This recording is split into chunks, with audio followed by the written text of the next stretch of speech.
PPP విధానానికి ప్రజలు వ్యతిరేకించాలి. మాజీ ఎమ్మెల్యే రెడ్డి శాంతి. మిలియాపుట్టి మండలంలో కోటి సంతకాల సేకరణ, రచ్చబండల్లో ప్రజలకు అవగాహన. శ్రీకాకుళం జిల్లా మిలియాపుట్టి మండలంలో పబ్లిక్ ప్రైవేట్ పార్ట్నర్షిప్ పీపీపీ విధానంలో మెడికల్ కాలేజీల నిర్వహణపై విపక్షం తీవ్రంగా స్పందిస్తోంది.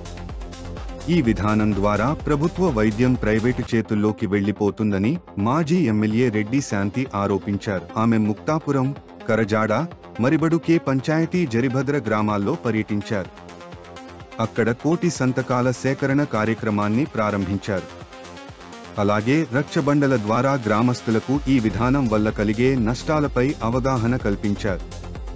పీపీపీ ముసుగులో ప్రభుత్వ రంగ వైద్యాన్ని ప్రైవేటీకరించేందుకు కుట్ర జరుగుతోంది. దీన్ని ప్రజలంతా గట్టిగా ఎదుర్కోవాలి అని రెడ్డి శాంతి అన్నారు. ఆమెతో పాటు గ్రామస్థాయి నాయకులు, మహిళలు, యువత భారీగా ఈ కార్యక్రమంలో పాల్గొన్నారు.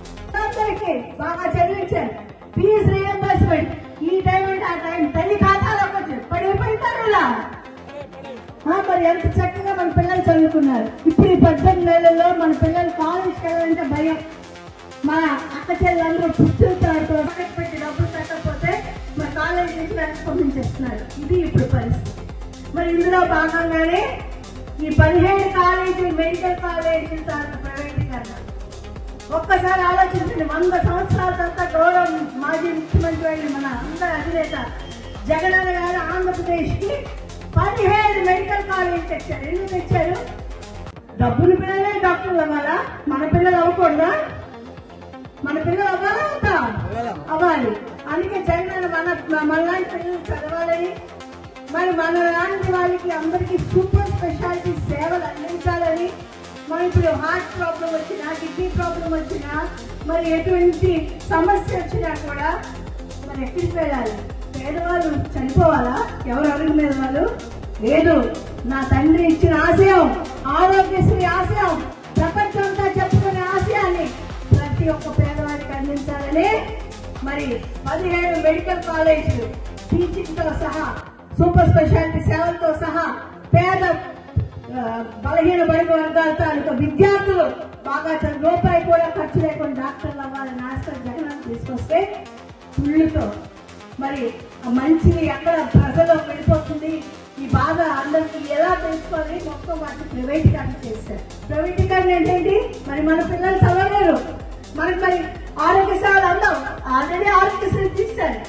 జగనన్న మీరు ఒక్కసారి గుర్తించుకోండి. 25 లక్షల ఆరోగ్యశ్రీ ఇన్సూరెన్స్ ఇచ్చిన ఏకైక ముఖ్యమంత్రి భారతదేశంలో ఉన్నారంటే జగనన్న. అది కూడా తీశారు. ఈ 17 మెడికల్ కాలేజీలు తీసేస్తారు. మరి మన పేద ప్రభుత్వం బ్రతికి ఏంటి అంటే, ఇక్కడ ఎమ్మెల్యేగా ఎవరిలో గెలిపించినందుకు, చంద్రబాబు నాయుడు ముఖ్యమంత్రిగా గెలిపించినందుకు ఇదేనా మనకి ఇచ్చిన కానుక? మరి మన వాళ్ళకి బుద్ధి చెప్పాలా? బుద్ధి చెప్పాలా? పేద ప్రభుత్వం ఆడుతున్న వారికి బుద్ధి చెప్పాలా? మరి మళ్ళీ ప్రభుత్వ ఆస్తులు ప్రభుత్వానికే చెందాలి. ప్రభుత్వ ఆస్తులు ప్రజా ఆరోగ్యానికే చెందాలి. ప్రభుత్వ ఆసుపత్రుల తాలూకా ప్రతి ఒక్క నైపుణ్యత కానీ వాటి తాలూకా ఎటువంటి సౌకర్యాలైనా పేద బలహీన పడిన వర్గ జాతులకి అందాలి. మన పిల్లలు చదవాలని